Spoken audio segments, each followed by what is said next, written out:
Pessoal, boa noite para todo mundo. Sejam bem-vindos aí mais uma vez. A quem já é de costume, né, estar com a gente. É o núcleo da ABC2 em Maceió. Atualmente a gente continua ainda na forma remota, né, por causa devido à pandemia aí. Mas normalmente nossas reuniões aconteciam lá na UFAL presencialmente. Mas enquanto elas não retornam, a gente está aproveitando para trazer, né, convidados de fora. E como vocês bem lembram, a gente está falando nesse mês sobre ecoteologia, né? O Tiago já veio aqui na primeira reunião, falou sobre a ética e o cultivo das virtudes. Nós tivemos o Kenner Terra há 15 dias, né, falando sobre a questão escatológica e a ecologia, né, e o meio ambiente, né? E na semana passada nós tivemos a Tamires, que acabou de entrar. Ela falou sobre antropoceno, que são todas, que diz respeito a narrativas, né, acerca do impacto do ser humano no meio ambiente. A gente sempre disponibiliza, né, as reuniões no YouTube. Eu vou colocar aqui novamente o canal, quem quiser depois ver ou rever, certo? E hoje, para encerrar falando sobre ecoteologia, né, a gente trouxe aí mais uma vez o Tiago. Tiago, mais uma vez, seja muito bem-vindo. É um prazer muito grande ter você aqui mais uma vez. Prazer é meu. Ele, gente, que é formado em ciências biológicas e também é doutor, né, na área. E hoje ele vai falar sobre o seguinte tema: além da mordomia, repensando a relação do cristão com a criação. Certamente vai ser um bate-papo muito proveitoso, né, como foi da última vez. E como de costume, a menos que ele autorize, né, a gente pede que vocês mantenham os microfones desligados. E depois que ele apresentar, se alguém tiver alguma dúvida ou um comentário, vai ficar à vontade para fazer, certo? Tiago, mais uma vez, seja muito bem-vindo e eu passo a palavra para você fazer a sua apresentação. Beleza, Ed. Muito bom, cara. Obrigado pelo convite mais uma vez. É sempre um prazer estar aqui falando com vocês. E eu espero um dia ainda conseguir visitar Maceió e conhecer vocês aí do grupo. Seria um prazer muito grande. E que bom a gente poder estar falando sobre isso e ter essa abertura, né, que vocês deram aí para quatro estudos sobre esse tema, que é inesgotável, dá para falar demais. E eu achei muito legal as perspectivas que vocês trouxeram, né, com a parte mais escatológica, que é muito pertinente, eu acho que é muito necessária. A Tamires falou de antropoceno, então antropoceno é um negócio incrível, assim, de tratar, é um negócio muito atual e que já tem material demais para a gente estudar, para a gente entender o que está se passando.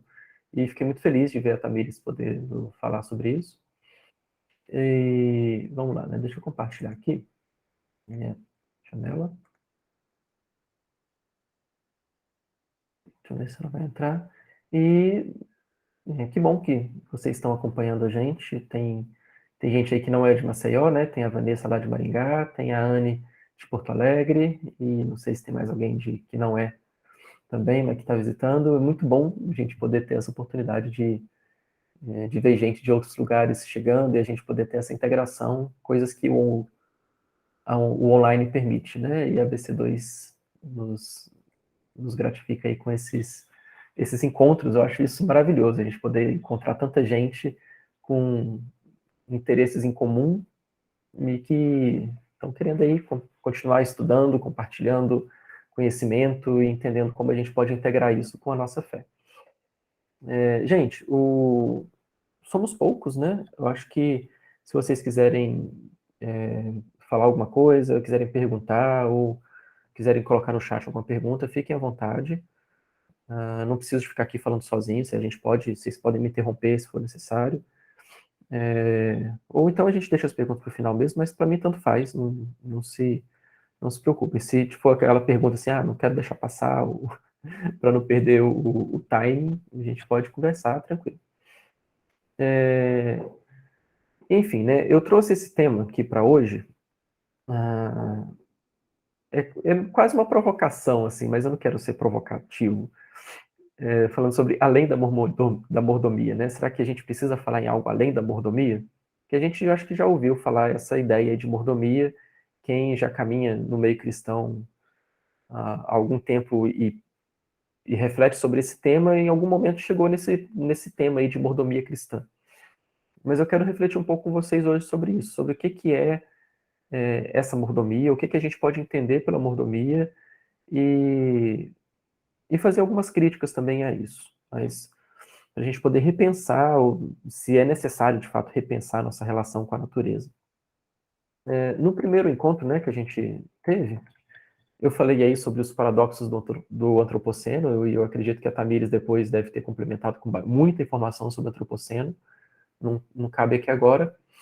E um dos paradoxos do antropoceno é justamente a ideia que a gente tem de uma crise ambiental, e essa ideia de progresso que a gente está vivendo aí nos últimos 200, 300 anos, e todas as dimensões dessa crise, né? Desde a perda de biodiversidade, questões de poluição, de lixo, de crises diversas, crise hídrica, crise de alimentos, crises de refugiados, e crises sociais, crises econômicas, crises energéticas.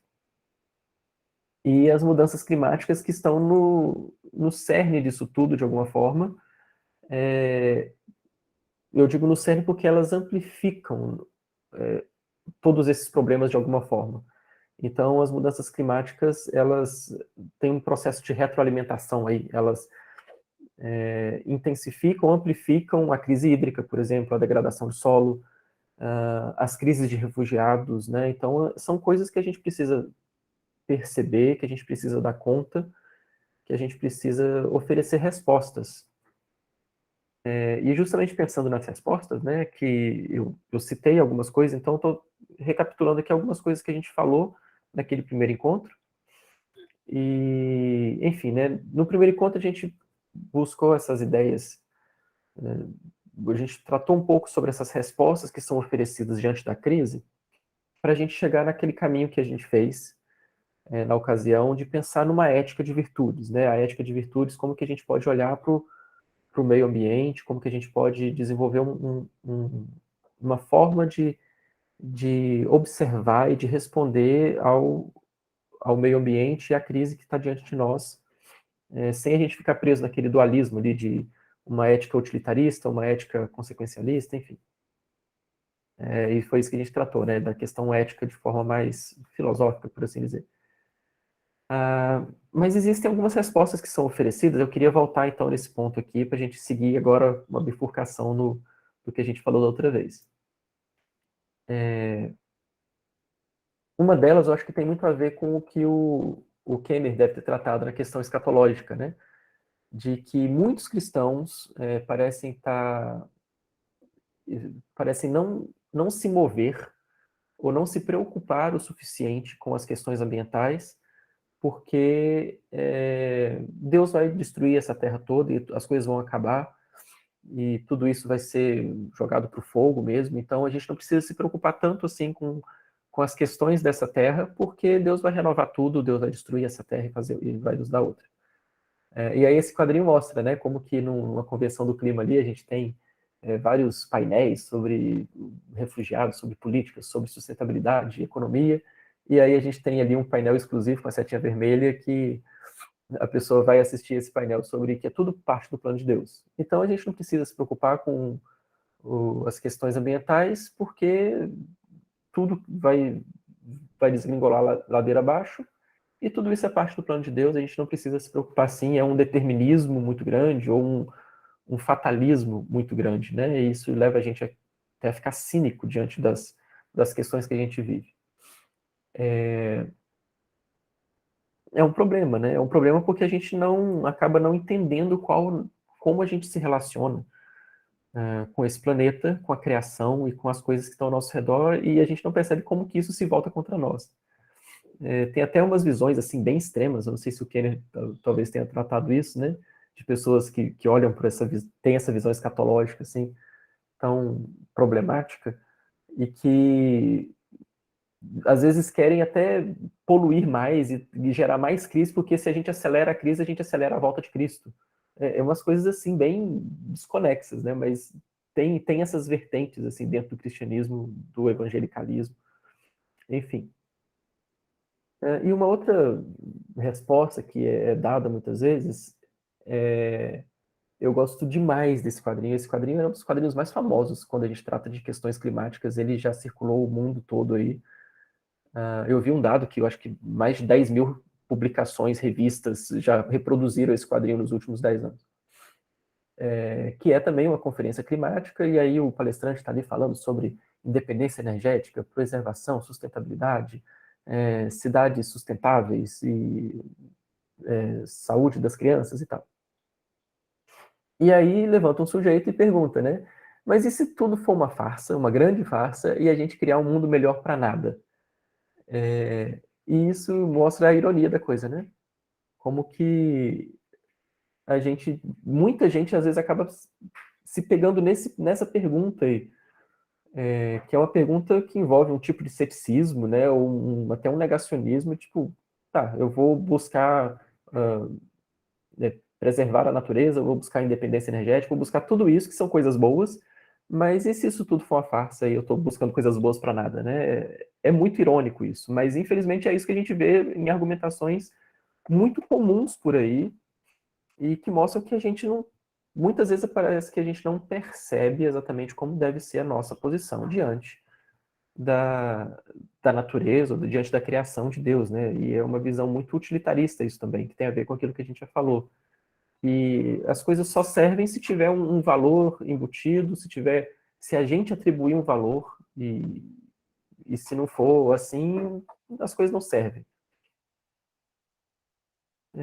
Então, justamente por isso, não vale a pena criar um mundo melhor, né? Como pode ser isso? E aí, pensando nisso, eu me lembro desse diagrama que eu vi há muitos anos atrás e sempre ficou na minha mente. E eu gosto muito dele porque a gente consegue perceber muito bem como que a visão secular sobre questões ambientais pode trilhar aqui esse caminho. A publicação que eu vi, que tinha esse diagrama, esse esquema, fazia essa divisão, né, entre o ego, o egocentrismo e a visão ecológica. Mas ela já fazia um juízo aqui, né? Ela já separava, então, a visão antropocêntrica, a visão egocêntrica, ela coloca o homem acima de todos os outros seres, e inclusive em cima da mulher também, ali, se você olhar a, a escadinha, né? E o homem ele está destacado de todos como uma criatura acima de todos, e por causa disso, né, tem essa visão egocêntrica ou essa visão de uma criatura que tem poder sobre os demais, um poder de exploração, um poder de subjugar, mas como seria isso, né? E como que a leitura bíblica pode enfatizar isso? Mas, enfim, né, essa visão, de acordo com a postagem que eu estou citando, era uma visão deixada em segundo plano, justamente porque ela é uma visão incorreta, né? Essa visão antropocêntrica. E aí a gente tinha essa visão eco, a visão ecológica, uma visão integrada, que era vista como uma visão correta, uma visão onde o ser humano está integrado com todos os outros seres, a visão ecológica, a visão ecossistêmica, e que essa deve ser a visão que a gente procura, né? A visão de que nós somos só mais um ser ou só mais uma criatura diante de todas as demais, e por isso a gente não tem esse poder sobre a natureza que muitos pretendem, e a gente deve viver de forma integrada como apenas mais uma criatura. Tem algumas visões extremas disso, inclusive, que falam que a gente é um vírus, né? E o planeta seria melhor se a gente fosse extinto. Não sei se vocês já ouviram isso, mas tem muitas visões que colocam isso, nesses termos, que a gente é quase como um vírus no planeta e se a gente fosse extinto, desaparecesse, se todos os seres humanos morressem, a coisa seria perdida. E, e aí a gente teria um planeta melhor sem nós, sem os humanos. Enfim, deixa eu voltar aqui então na ideia de mordomia, para a gente poder tentar chegar em algum lugar. Eu acho que vocês vão entender o que eu quero dizer com aquele diagrama anterior. De onde que vem a ideia então de mordomia? Né? A gente tem uma visão antropocêntrica da natureza, ou a gente tem uma visão ecocêntrica da natureza, e a gente fala muito de mordomia. E essa visão de mordomia no imaginário moderno, né, vem aí do século XVII, desse jurista, o Sir Matthew Hale.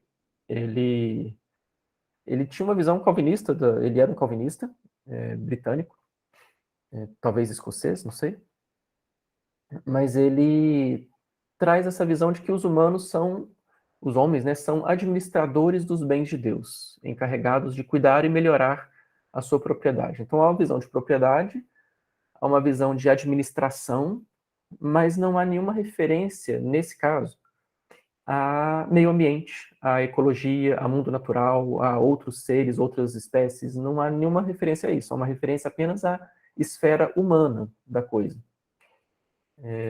E ele trata, assim, principalmente na esfera econômica, né, econômica e doméstica. Então, o conceito cristão de mordomia, ele surge aqui, surge com esse Matthew Hale, no século XVII, e que tem a ver exatamente com essa noção de administração de bens, né, de uma economia doméstica ou de uma economia, inclusive, da igreja. Né? Ou seja, como que a gente administra os nossos bens em relação ao nosso serviço à igreja e como que a gente ajuda, né, o trabalho da igreja, a gente ajuda as missões, como que a gente... isso tudo tem a ver com o dízimo, com as ofertas, com o sustento de obreiros, sustento de missionários, enfim. Ou seja, mais uma vez, uma ideia que não tem muita ligação com o meio ambiente ou com questões da natureza. E aí a gente fala, pera lá, mas a gente não fala sobre mordomia cristã como algo, como está lá em Gênesis, né? A gente vai cuidar e guardar e cultivar o jardim e tal. Não é isso que é mordomia? Então, onde que aparece mordomia na Bíblia, né? E é muito interessante que, de fato, mordomia não está presente ali no capítulo 1 de Gênesis, nem no capítulo 2. Não tem nada a ver com o Jardim do Éden. Na verdade, o termo utilizado para mordomia aparece a primeira vez em Gênesis 43, só para ter uma noção aí, né? Quando José está no contexto do Egito, lá com a sua casa no Egito, a casa que ele, de onde ele administrava o governo do faraó. E nesse versículo, por exemplo, né, José viu Benjamim junto com eles e disse ao administrador da sua casa: leve esses homens à minha casa, tal, tal. Ou seja, o conceito de mordomia aqui, de mordomo, é o administrador da casa. Em 1 Pedro também tem essa mesma ideia, no grego agora, né, falando sobre cada um exerce o dom que recebeu para servir aos outros, administrando fielmente a graça de Deus em suas múltiplas formas. Mais uma vez, uma ideia de administração de bens e desse contexto aí que é doméstico ou é relativo à igreja. E outros textos, né, por exemplo, em Lucas, em 1 Coríntios, onde, por exemplo, em Lucas, o Senhor respondeu: quem é, pois, o administrador fiel e sensato a quem seu Senhor encarrega os seus servos? Né? É o encarregado, aquele que administra, é um zelador. Então, essa é a ideia de mordomia nas Escrituras. Mais uma vez, né, não tem nenhum fundamento para a ideia de mordomia que seja ligado ao trabalho de Adão no jardim, ou ao trabalho que o ser humano deve exercer em relação à natureza. Mas de onde que surge isso? Na verdade, isso surge posteriormente, e a gente vai tentar entender por que isso surge depois. A ideia é que a igreja tinha esse conceito de mordomia relacionado a questões econômicas, questões domésticas, questões eclesiásticas. E olha que curioso, essa ideia de mordomia cristã, né, que era utilizada na igreja, no contexto da igreja, acabou sendo expandida, ou seja, além de recursos e dinheiro propriamente dito, começou a ser utilizada para a utilização de tempo, do tempo que nós temos que ser mordomos do nosso tempo, né? A administração dos talentos, dos recursos que nós temos, dos dons, inclusive, né? E sempre nesses termos. E olha que curioso. O tempo passa, né? Os séculos passam, e a gente chega na década de 60 do século XX, recentemente, que é quando começam os movimentos ambientais no mundo a pipocarem por aí, né? A gente começa a ter essa preocupação com o meio ambiente, movimentos verdes, surgindo, a gente começa a ter alguma movimentação, inclusive na esfera da ONU. E olha que legal, a partir da década de 60, os ambientalistas seculares, olha isso, eles foram lá na linguagem ou na imaginação cristã e pegaram esse conceito de mordomia para descrever essa ideia da responsabilidade humana de tratar o meio ambiente, né, de ajudar os desfavorecidos, de lidar com os oprimidos, de lidar com a justiça, e de entender como que deve ser a responsabilidade do homem na casa, que é o planeta. E olha que legal, o conceito migrou da igreja para um contexto secular, e no contexto secular ele foi aplicado para o meio ambiente. E daí que voltou, né? Voltou para a igreja, e a ideia de mordomia ambiental ela vai seguindo esse caminho, né? Mas então percebam, a ideia de mordomia ambiental ela extrapola o meio cristão.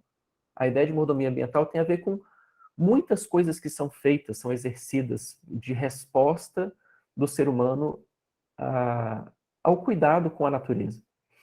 E se você olhar, é um termo inclusive acadêmico. Existem livros acadêmicos seculares, né, que tratam aí de stewardship, é o termo para mordomia, né? Mordomia da terra, mordomia da água, mordomia de sistemas, mordomia sistêmica, mordomia do clima, mordomia de dados. Olha isso, que interessante. Ou seja, administração dessas coisas num contexto secular e que é uma linguagem utilizada que todo mundo vai entender. Ou seja, não é uma linguagem apenas do contexto cristão. E isso tem a ver com todos os movimentos e os fenômenos que têm acontecido de reuniões para tratar de questões climáticas, tratar do meio ambiente. Eu já mostrei para vocês isso aqui antes, né, dos Objetivos de Desenvolvimento Sustentável. Tudo isso tem a ver com a mordomia ambiental num contexto muito mais amplo que o contexto cristão.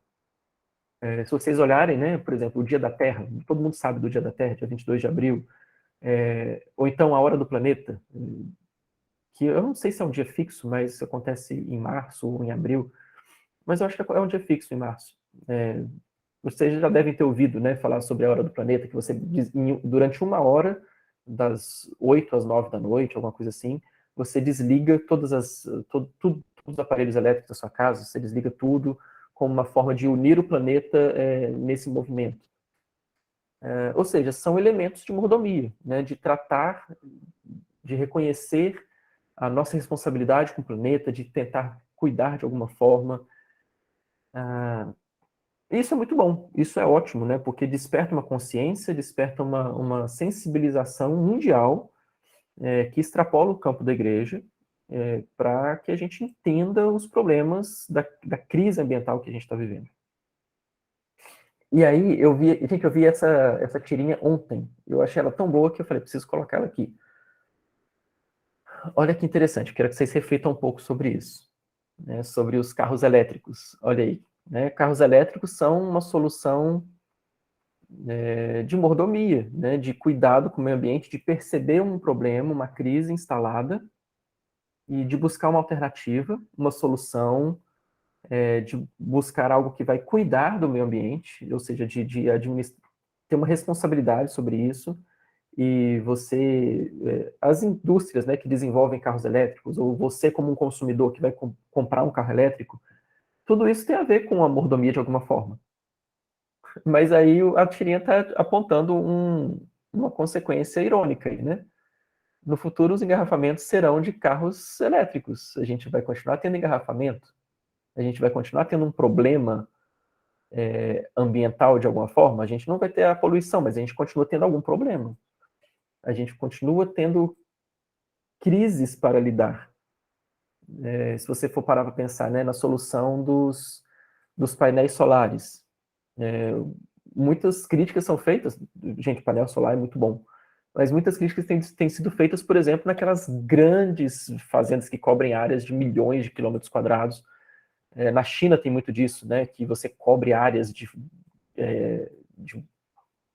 onde seria uma vegetação nativa ou até uma floresta, você acaba tirando aquilo para você ter só uma área de cobertura de painéis solares.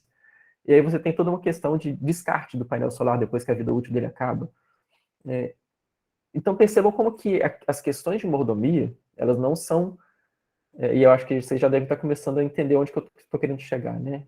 As ideias de mordomia nem sempre são totalmente suficientes, ou nem sempre elas trazem toda a solução para a coisa. E eu quero pegar um pouco nesse ponto. Mas, enfim, estou tratando aqui dessas ideias de mordomia que são seculares, tá? Mas aí a gente tem uma resposta cristã, que foi a incorporação dessa ideia de mordomia, de responsabilidade diante da natureza, para o ponto de vista cristão, né? A incorporação da mordomia ambiental cristã, propriamente dita.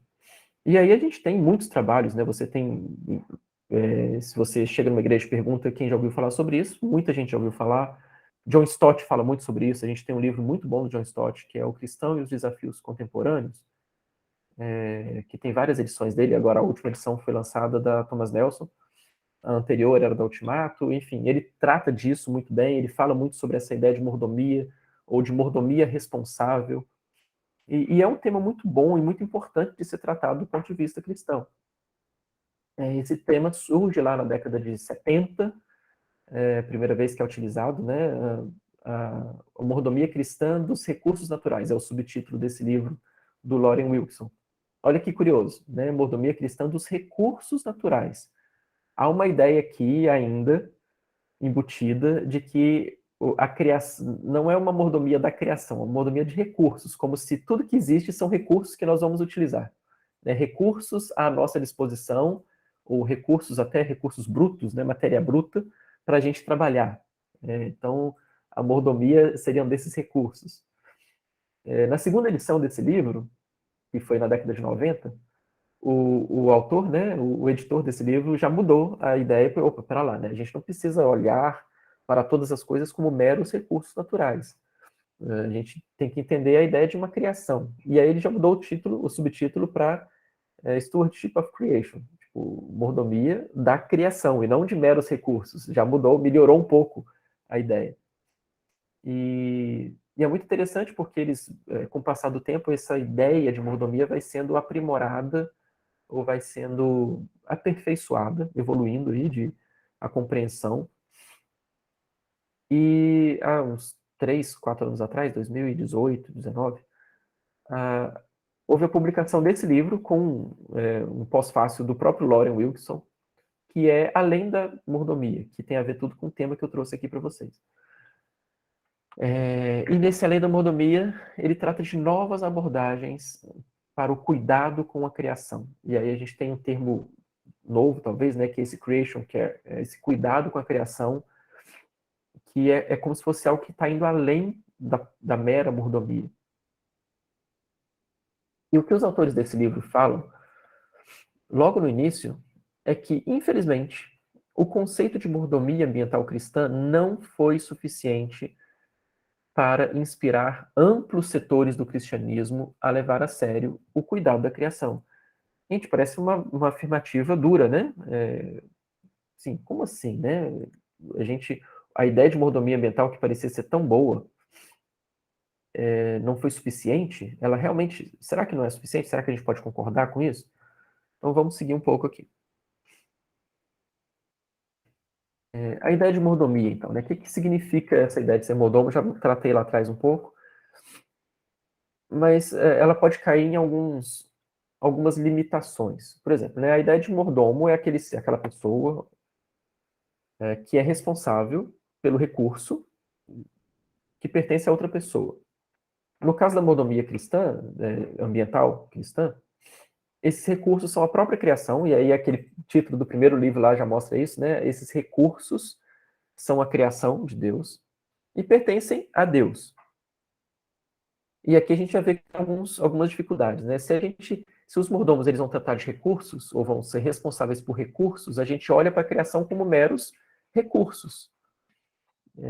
E como é que a gente lida com os valores que são atribuídos a isso? Né? Quem que atribui valor? Somos nós que atribuímos valor aos recursos que nós utilizamos? E pertencem a outra pessoa. Essa pessoa é Deus, e geralmente pertence a outra pessoa que está ausente.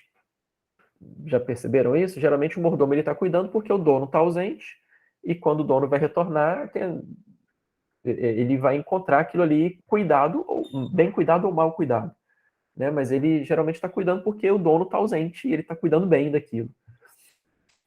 Mas será que essa ideia funciona, né? Quando a gente trata de Deus, Deus está ausente da criação, Deus criou todas as coisas, se retirou, deixou a gente cuidando e depois Deus vai voltar? Será que é exatamente isso? Será que esse conceito de mordomia ele deve ser assim ou a gente precisa talvez aperfeiçoar ou aprimorar um pouco essa definição? Vou pular aqui um pouquinho. Aí, voltando nesse livro, ele traz algumas dessas limitações do conceito, e eu queria tratar, o cerne aqui da nossa fala hoje seria sobre isso. Vamos tratar um pouco sobre essas limitações desse conceito de mordomia, mostrando como que realmente talvez ele não abrange toda a complexidade necessária ou toda a profundidade que a gente precisa ter para entender o cuidado com a criação. Primeira limitação aqui é essa, de que a noção de mordomia, aquela noção de mordomia que eu trouxe, né? Ela pode gerar uma visão instrumental da criação, essa visão utilitarista, né? Como eu disse, uma visão onde a gente vê a natureza apenas como ferramentas ou como matéria bruta, onde eu vou trabalhar e utilizar para o meu próprio bem, né? Para o meu desenvolvimento, para o meu benefício, né? É algo criado para mim, como se eu for... E aí a gente volta aquela ideia lá, né? Do antropocêntrico e tal, que toda a natureza está aqui para me servir. E essa visão instrumental, ela traz alguns problemas porque, de fato, né, eu posso olhar para a natureza como algo que não tem um valor intrínseco, um valor próprio. Tem um valor apenas em relação a mim.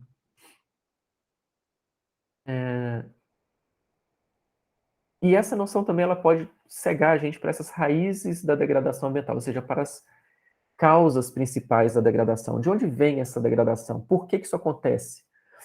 Eu acho que quando a gente volta ali naquele exemplo que eu passei dos carros, né, dos carros elétricos, por que ter carros elétricos continuaria sendo um problema em algum nível? Resolve um problema, você cria, mas você continua tendo um problema. Os autores desse livro, eles contam uma história muito, muito simples, né, que ilustra bem isso, que eles tinham um trabalho anual na faculdade, junto com a comunidade local, onde estava a faculdade, eles se uniam para limpar o ribeirão que passava ali. E aí eles limpavam, eles faziam esse trabalho de mordomia, né? E eles chamavam isso de mordomia. Era um trabalho de exercício de mordomia ambiental, que era a comunidade cristã, a comunidade não cristã, todo mundo se unia para limpar o ribeirão, o rio que passava naquela região. E aí, daí um ano, o rio estava todo sujo de novo. E eles tinham que ir lá limpar de novo. Ou seja, o que estava acontecendo? Porque eles limpavam, mas aí estava sujo de novo. Você não estava indo na raiz do problema. Por que o rio estava sendo sujo? Ou seja, a solução não era apenas limpar o rio para que ele fosse sujo novamente. A solução parece que estava em alguma outra instância que a gente não tinha percebido, que era tipo mudar a mentalidade. A mentalidade não é para jogar lixo no rio, não é para jogar e a gente limpar todo ano. Ou seja, percebe como a ideia de mordomia, a gente pode estar fazendo algo muito bom, mas a gente não está indo na raiz da questão. Um outro ponto é esse: a noção da mordomia ela pode implicar que a natureza, de alguma forma, precisa de nós para realizar o seu potencial. Ou seja, Deus criou todas as coisas com potencial de florescimento, de desenvolvimento, mas a natureza precisa da gente para florescer, né? E será que, de fato, se a gente vai lá no Gênesis, se a gente percebe que nós temos esse poder todo, assim, né? A natureza precisa tanto da gente? Então, nos lugares onde a humanidade não chegou, o interior da floresta amazônica, ou, enfim, né, várias outras questões, será que ela não está florescendo porque a gente não está lá para explorar o potencial dela? Ela precisa da gente? O que é esse potencial? E aí, se a gente pensa nesse potencial, a gente volta nessa visão lá primeiro, né, dessa visão instrumental, de como que a gente usa a natureza a nosso bel prazer. Um outro ponto é esse, né? Se a gente está usando um termo ou um conceito que tem a ver com a questão econômica, de economia da casa, né, do planeta, e se a gente está zelando por esses recursos, por esses bens, o que a gente faz com aqueles elementos da natureza ou da criação que não têm um valor monetário que a gente pode agregar e que a gente acaba negligenciando, né? Então a gente vai ser mordomo daquilo que tem valor, mas a gente não vai ser mordomo, ou a gente não tem um motivo para ser mordomo daquilo que a gente desconsidera porque a gente não consegue atribuir valor àquilo. Será que a gente pode manter nesses termos, né? O que a gente faz com aquilo que a gente não consegue atribuir um valor de cara? Eu acho que quem faz faculdade aí, ou quem já fez, ou quem está na área de ciência de base, né, que é aquela coisa, mas você estuda o quê? Por exemplo, meu problema sempre foi esse. Na botânica eu estudava bromélias e estudava lá as células específicas das bromélias e tal, e todo mundo na minha família me perguntava, mas isso vale quanto? Você vai ganhar dinheiro com isso? Eu falei, não, não tem valor nenhum agregado nisso, né? É algo que eu não consigo atribuir um valor monetário e parece que para as pessoas é inútil. Como que eu posso ser mordomo de algo que eu considero sem valor nenhum? Ou seja, se eu não enxergo um valor intrínseco naquilo, eu vou ter problemas. E como é que a gente faz para enxergar um valor intrínseco naquilo? A gente precisa olhar para a criação como algo que Deus criou e considerou bom, né? E chamou de bom lá em Gênesis. Se Deus chama de bom, é porque aquilo tem um valor para Deus, né? Não é para mim. O valor das coisas que são criadas, elas não giram no nosso redor, elas não são criadas para ter um valor para nós, né? Elas têm um valor para Deus que se relaciona com elas.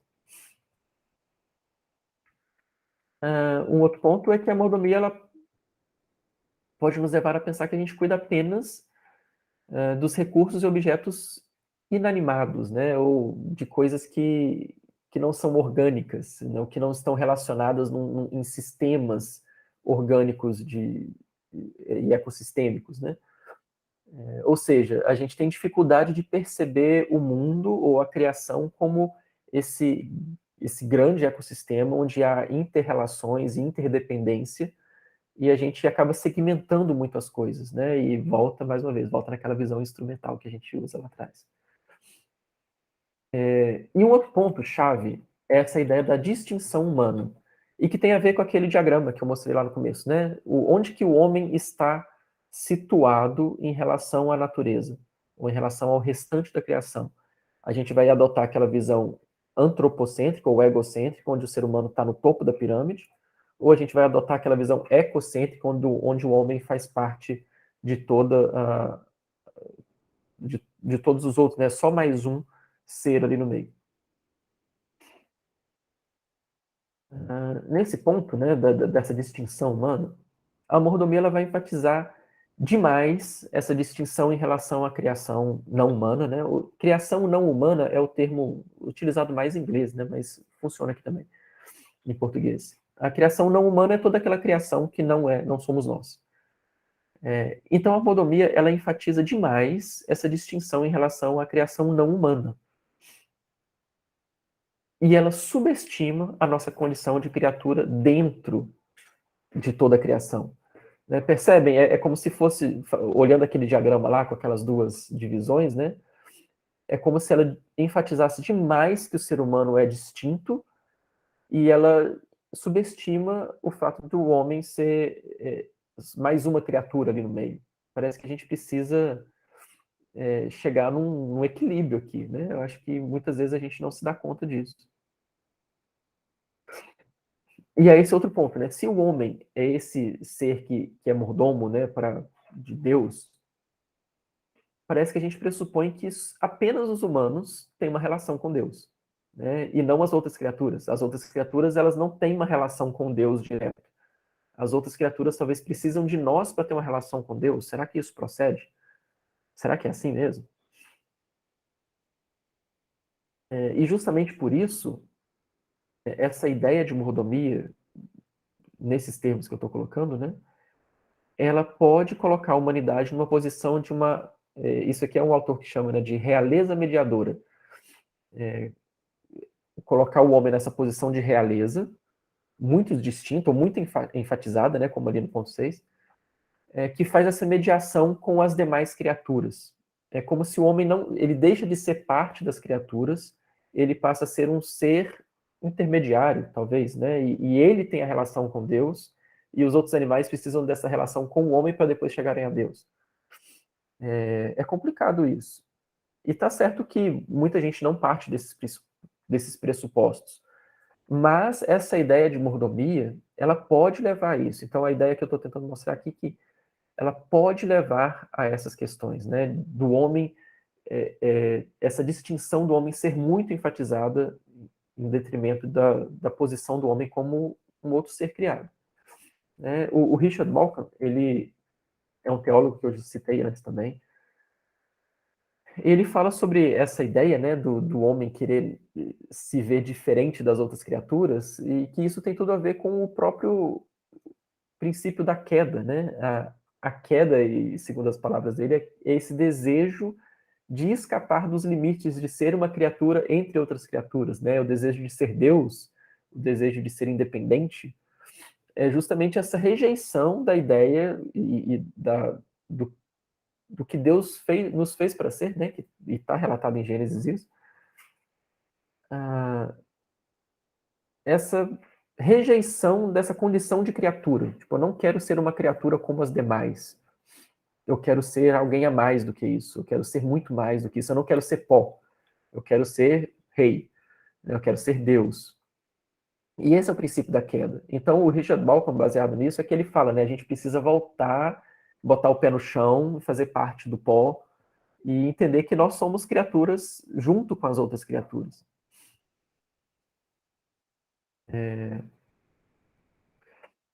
E um último ponto aqui que eu queria mostrar é esse ponto cego, que talvez a gente também não perceba, que é uma noção muito mais individualista do que comunitária. É difícil a gente tratar de mordomia de forma comunitária. A gente pensa que a mordomia são questões que a gente trata na nossa casa, no nosso dia a dia, nas nossas relações muito individualistas, né, que a gente tem hoje. E o que acontece? Se a gente tem essa visão extremamente individualista, isso se torna insuficiente diante dos desafios globais. Né? Isso se torna um problema, que a gente não consegue acessar respostas e soluções para as grandes questões de cuidado global. A gente não consegue chegar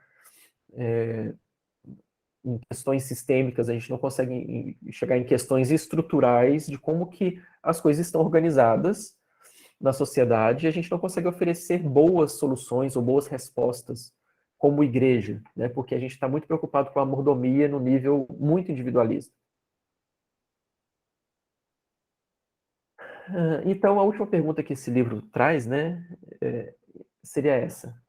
Então, a mordomia seria um conceito suficiente, né? Se a gente entende que os homens são apenas mordomos, a riqueza dessa descrição do trabalho, né? Ele está falando da descrição do trabalho ali pensando no trabalho que é dado a nós em Gênesis, de dominar, de subjugar, de guardar, de cultivar a natureza, a criação, o jardim. Que é, ou seja, é uma descrição muito rica que a gente tem do trabalho humano, da função humana, né? do mandato cultural que a gente tem. Se a gente entende que a gente é simplesmente mordomo, a gente perde essa riqueza dessa descrição do trabalho, né? E a gente se torna mero administrador.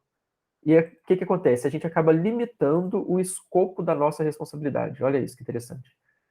A gente tem uma responsabilidade muito maior. E se a gente se considera apenas mordomos, a gente está limitando isso, o escopo do que a gente deve fazer.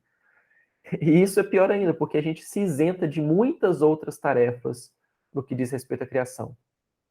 Se a gente limita o escopo da nossa responsabilidade, a gente perde de vista que o nosso trabalho, né, o que Deus espera de nós, e quando Ele nos colocou e colocou a imagem dele em nós para cuidarmos da criação, esse trabalho é muito mais amplo, ele é muito mais profundo do que uma mera administração.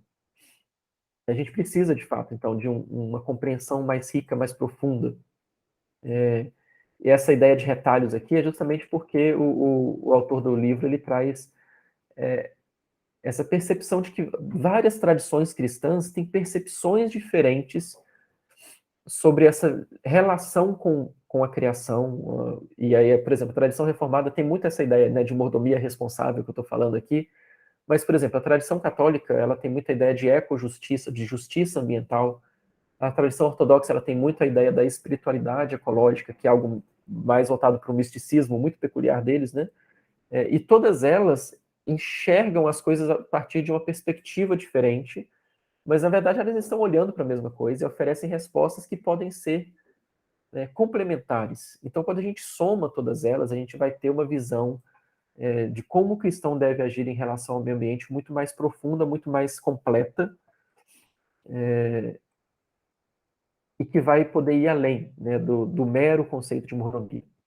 E é por isso que eu quero terminar aqui com algumas ideias rapidinho sobre o que a Bíblia nos mostra, né? E aí a gente vai em 2 Coríntios, a gente vê esse texto que eu acho que resume muito bem e nos mostra que o nosso chamado não é para mera mordomia, ou seja, não é para não ser mordomia. A gente pode ser mordomo, mas a gente precisa ser muito mais do que isso, né? A descrição do nosso trabalho ela é muito mais complexa do que isso. E aí Paulo nos diz que tudo isso provém de Deus, que nos reconciliou consigo mesmo por meio de Cristo e nos deu o ministério da reconciliação, ou seja, não foi o ministério da mordomia, foi o ministério da reconciliação, ou seja, que Deus em Cristo estava reconciliando consigo o mundo, não lançando em conta os pecados dos homens, e nos confiou a mensagem da reconciliação. Como que a gente exerce essa mensagem da reconciliação em relação à criação como um todo? É um desafio, e em alguns pontos realmente parece ser até um mistério, né? Como que a gente vai fazer esse ministério da reconciliação? Mas essa é a nossa obrigação, né? Esse é o nosso trabalho de sermos essas testemunhas de Cristo e ser como Cristo, de desenvolver a mente de Cristo diante desse nosso relacionamento com a natureza. É uma coisa totalmente diferente. E o Pacto de Lausanne, né, ele tem não sei se vocês já ouviram falar do Pacto de Lausanne, é o maior encontro de evangélicos aí que a gente tem no planeta. Inclusive, ano que vem vai ter o quarto Lausanne lá em Seul. O primeiro foi na década de 70. E alguns anos atrás, acho que em 2012, eles lançaram essa carta sobre o cuidado com a criação, especificamente. E eles são muito taxativos em falar assim, que o cuidado com a criação é uma parte integral da nossa missão. Então tem tudo a ver com missão. A missão do cristão tem a ver com o cuidado com a criação. E é uma expressão da nossa adoração a Deus pelo seu maravilhoso plano de redenção através de Jesus. Olha isso é muito mais do que a mera mordomia. Né? Isso é uma percepção muito mais profunda. E, portanto, né, o nosso ministério de reconciliação é uma questão de grande alegria e esperança. E nós cuidaríamos da criação mesmo que ela não tivesse em crise. A gente não precisa que a criação esteja em crise para a gente oferecer respostas. Né? E vendo que ela está em crise, a gente precisa mais urgentemente oferecer boas respostas. Mas a gente não precisa ficar discutindo se ela está em crise ou não para decidir se iremos cuidar, se iremos exercer o nosso papel. O nosso papel faz parte da nossa missão, é parte integral da nossa missão, cuidar da natureza, cuidar da criação, porque a gente entende que existe um valor na criação que é atribuído a ela pelo próprio Criador, e a gente entende que a criação está em relação com Deus, e Deus ama a sua criação, e a criação dá glórias a Deus, as árvores dão glórias a Deus, e aí você vai ler nos Salmos, principalmente os últimos ali, a gente vai vendo como que toda a criação glorifica a Deus, junto com a gente, né? A gente alguns autores falam sobre isso, eu acho muito interessante, como que existe um coro, dando louvores a Deus de toda a criação, né? As montanhas, as árvores, os animais, e se a gente pensar em todos os seres vivos, se a gente pensar inclusive nas bactérias, até os vírus, tudo isso está dando glória a Deus, é um grande coro. E o ser humano, ele chega ali no último momento da criação, né? No final do sexto dia. É como se a gente chegasse depois num coro que já estava acontecendo, e a gente simplesmente se junta ao coro. Né? A gente simplesmente vai fazer parte do coro também, mas o coro está acontecendo sem a gente.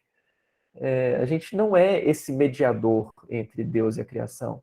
A gente deve apenas ter essa humildade, ou se humilhar percebendo que nós não somos o centro da criação e a gente se junta a ela em coro, nesse louvor a Deus. E aí, né, para a gente entender como que Deus se relaciona com essa criação, eu gosto muito de voltar nesse versículo lá de Gênesis 9, no final do dilúvio, quando o pessoal sai da arca, quando Deus coloca o arco-íris no céu, e o próprio Deus diz, né, esse é o sinal da aliança que estou fazendo entre mim e vocês, e com todos os seres vivos que estão com vocês, para todas as gerações futuras. O meu arco que coloquei nas nuvens será o sinal da minha aliança com a terra. E aí, gente, a gente entende tudo isso, né? Que todos esses seres, todo esse sistema interligado e que a ecologia nos mostra de forma maravilhosa como que os sistemas de ligação, de interdependência, de, de cooperação que existe na natureza, tudo isso está em aliança com Deus. Deus faz uma aliança não é só com o homem, Deus faz uma aliança com o homem e com todo o restante da criação. Então, se eu olho para um animal, se eu olho para uma árvore, se eu olho para qualquer um desses seres criados, eu preciso olhar para esses seres como seres que estão em aliança com o Criador.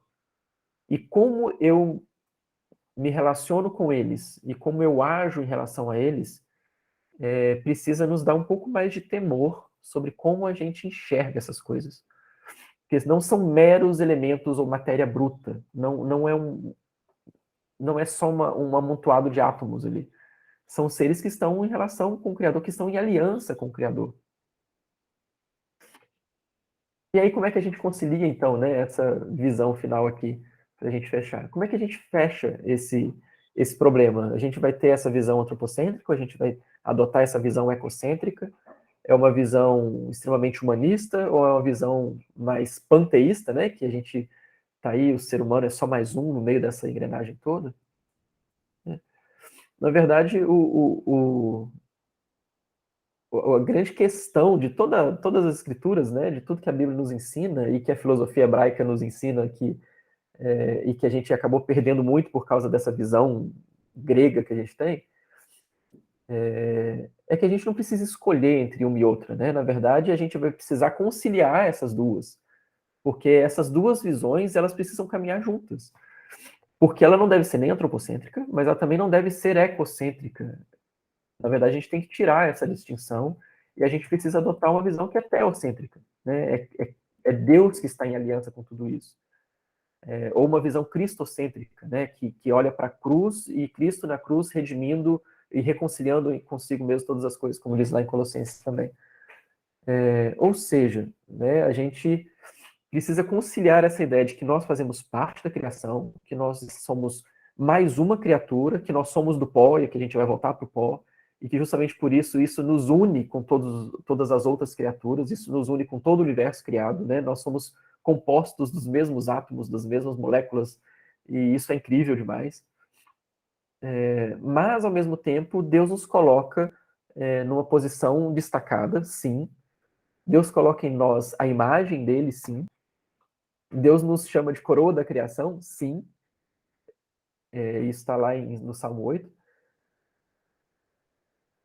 Mas ele nos escolhe para sermos imagem dele, e a imagem de domínio, a imagem de subjugar, né, o que seja, a imagem de cuidado, é a imagem de um servo, né? A imagem que Cristo nos mostra é a imagem de serviço. Então, esse domínio, na verdade, é um domínio que é feito em serviço, e não um domínio que é feito em exploração, ou em atividade exploratória cada vez mais destruidora, né? Que é o que a gente tem visto. A visão de domínio que a gente tem, de estar separado, também é uma visão de que considera que nós fazemos parte disso. E que a gente depende, né? A gente depende de tudo isso em equilíbrio para que a gente também tenha florescimento. Então, se a criação floresce, a gente floresce. Se a gente obstrui o florescimento da criação, a gente também se lasca nesse caminho. Então é isso, gente. A ação ecológica que a gente exerce, né, a nossa percepção ecológica, a nossa ética, ela tem muito mais a ver com esse relacionamento correto, como que a gente se relaciona, como que a gente ama a criação, né? O Francis Schaeffer que fala isso. Se Deus ama a criação, a gente precisa amar aquilo que Deus ama. Essa é uma frase que sempre me pega. A gente precisa amar a criação como Deus ama a criação. Então, tem muito mais a ver com esse relacionamento correto do que com uma administração correta. A mera administração não resolve todas as coisas, né? A gente precisa se relacionar. Porque se a gente está preocupado apenas com a administração, a gente vai fazer igual o pessoal lá que ficava limpando o rio e no outro ano estava sujando o rio de novo, limpando o rio. Ou então a gente vai fazer sempre carros elétricos e a gente não vai resolver o problema do engarrafamento. E todas as outras questões que a gente está tentando resolver e que às vezes a gente não foi na raiz do problema. Tá bom? Era isso que eu tinha para passar. E se vocês quiserem comentar alguma coisa, só falar que a gente vai conversando. Tem um tempinho para conversar ainda, né? Então vamos lá. Temos sim. Muito boa a apresentação.